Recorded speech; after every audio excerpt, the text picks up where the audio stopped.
I skipped my childhood best friend's birthday after his new girlfriend called me the typical girl best friend and accused me of trying to steal him, and now he and our families are furious with me. Miles and I have known each other since we were 2 years old because our parents are best friends. While I wouldn't call Miles my best friend, we've always been close. We hang out occasionally and see each other at all the major holidays, thanks to our family's connection. Now, in our early 20s, our friendship is more casual, but it's still solid. The current issue stems from a dumb childhood memory that, at the time, was just a harmless moment. When we were 8 years old, we participated in a little wedding play at our after-school care. I was the bride, Miles was the groom, and the whole thing was a goofy production with bad songs and uncoordinated kids stumbling around. Naturally, our parents took pictures and videos of the play, proud of their little actors. To this day, one of those photos hangs on our respective family picture walls. Miles has been dating Lindy for the past year. They've known each other for 3 years, but their relationship only turned romantic recently. From the start, it was clear Lindy didn't like me. Every time we were at the same celebration, she'd make a snide comment about me being a typical girl best friend. Once, she even accused me of secretly wanting to sleep with Miles. I have no idea where she got that idea. Miles and I barely see each other outside of family functions, save for the occasional monthly catch-up over food. We're close, but our friend groups and schedules are completely separate. Things escalated after Lindy saw the wedding play picture. From then on, her comments became more frequent and pointed. She even started sending me direct messages on Instagram, saying things like, "I know what game you're playing." I was baffled. It wasn't a game, and I wasn't even sure what she thought I was doing.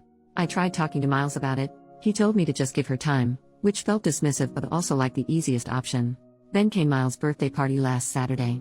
I was invited, of course, but Lindy decided to send me a message before the party. She wrote something along the lines of, "I'll be supervising you. This is our first birthday as a couple, and you're not going to take up his time." That was my breaking point. I talked to Miles again, hoping he'd step in or at least acknowledge how toxic this was becoming. But all he did was repeat the same advice, to give her time. I couldn't do it anymore. When the party started, I sent him a quick text apologizing and told him my mom would drop off his gift. I just couldn't face the tension anymore. Now, Miles is upset with me for skipping his birthday. Lindy claims I made the whole situation about myself, and my parents are disappointed I missed what they consider a family function. I haven't shown anyone Lindy's messages because I didn't want to blow things up or turn this into a bigger mess. She's a new part of Miles' life, and I didn't want to create drama that could make things harder for both of us. I thought talking to Miles would be the adult thing to do, but clearly, that hasn't worked. For the record, I have no idea why Lindy is jealous. Our families have never joked about me and Miles being together, nor have they ever pushed for that. In fact, I think they'd be against it if it were ever even suggested. The wedding play picture is only up on the walls because our parents thought it was a cute memory from our first school play. That's all it ever was. So, am I wrong for skipping his birthday or was I totally reasonable in doing so? Update: after my last post, I decided to address everything head on. I talked to Miles first. Initially, he was upset with me, insisting that I was blowing things out of proportion. We went back and forth for a while, and after laying everything out, we both agreed to take some distance for now. He needed time to figure out his relationship with Lindy, and I didn't want to deal with the added stress of petty drama anymore. Next, I spoke to my parents and explained the situation in full. They were shocked and upset about how Lindy had been treating me, but they respected my decision to handle it myself. Still, it felt good to get it off my chest. For a little while, nothing else happened. Life moved on. Until Tuesday night. Some friends and I decided to take advantage of the midweek holiday and went to an Irish pub for karaoke. It was a fun night, at least until my best friend and I went to the restroom to freshen up. That's when everything spiraled. As we were touching up our makeup, Lindy and a group of her friends walked in. They immediately started making loud, passive-aggressive comments. Things like, "Man stealing bitches," and, "Imagine pretending to be a guy's friend just to sleep with him." Pick-me girls are the worst. They didn't address us directly, but they made it painfully obvious who they were talking about. It was cringy. It didn't stop there. They slowly edged closer to us, essentially cornering us near the hand dryers, acting like we weren't even there. My best friend finally had enough. She grabbed my hand, pushed through them, and pulled me along. We were almost back at our table when Lindy ran up behind me and yanked my hair. I lost my balance and fell backward onto a metal footrest. The impact was so bad I saw white. Before I could process what was happening, one of her friends poured beer on me. Then a fight broke out and at some point, someone dropped a heavy pint glass on my head. The next thing I knew, Lindy and her friends were being escorted out by the police, and I was taken to the hospital. The aftermath was worse than I expected. My parents and Miles' parents both rushed to the hospital, furious about what had happened. I was diagnosed with a severe concussion, a fractured nose, and a hairline fracture in my back. I ended up staying in the hospital until Thursday morning. In the meantime, Miles tried calling me repeatedly, but my parents told him it wasn't the right time for him to visit. I also received an official notice that a legal case had been opened against Lindy and one of her friends for assault and causing a public disturbance at the bar. Now I'll have to deal with the legal side of things too. Once I was home, I finally spoke to Miles. Our conversation was long and emotional. He admitted that Lindy's behavior went far beyond what I had experienced. She'd isolated him from friends, berated him constantly, and taken her frustrations out on him in terrifying ways. He described how she would scratch and bite him when she was angry, and how she made him feel trapped in the relationship. By the end of our talk, we were both in tears, apologizing to each other and vowing to rebuild our friendship. At the very least, we agreed to communicate more openly moving forward. Miles broke up with Lindy shortly after our conversation and is currently staying at my parents' house to get some space and figure things out. That's where things stand for now. Second update. Hi everyone, there's been some progress, so I wanted to provide an update. I'll share the main points now and dive into more details later. First of all, a court date has finally been set for the case against Lindy. It took 2 months to arrange and is still 3 months away, but at least something is happening.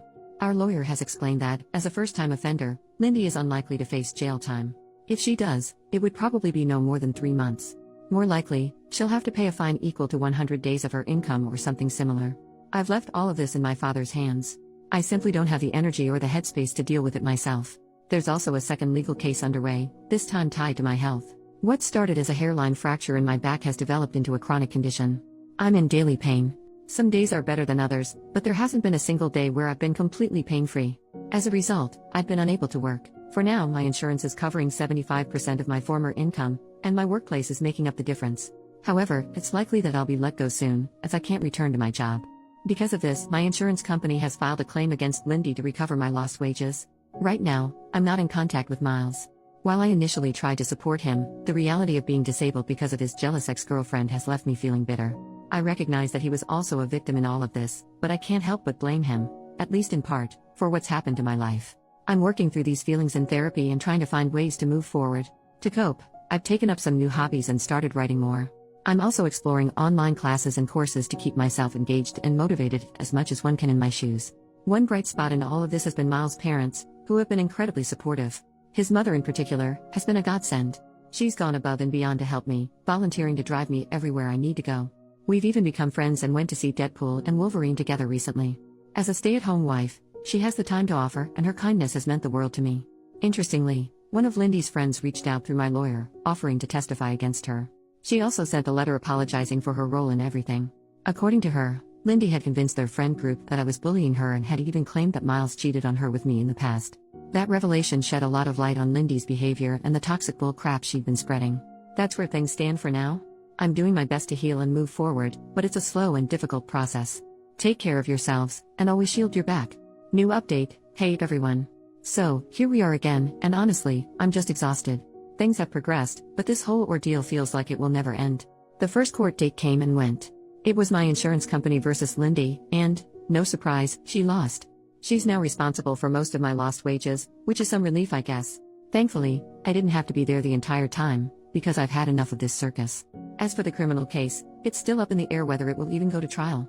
My lawyer is handling it, and my dad's taken over the practical side of things because I've reached my limit. Lindy's legal team seems to be in full panic mode after that loss, but honestly, not my problem anymore. More of Lindy's friends have come forward with testimonies, and it's been enlightening. Turns out, this isn't her first time pulling something like this. One girl shared how, back in high school, Lindy started a campaign of rumors because she was jealous of the girl sitting next to her boyfriend. It gets worse. Lindy literally sprinkled breadcrumbs on this girl's table to trigger her celiac disease. Yes, breadcrumbs. It wasn't provable back then, but now, with all these former friends speaking up, the truth is coming out. And let's be real, these people aren't stepping forward out of moral clarity, they're just terrified of the fallout on their own records. Receipts are pouring in, and the whole thing keeps getting uglier.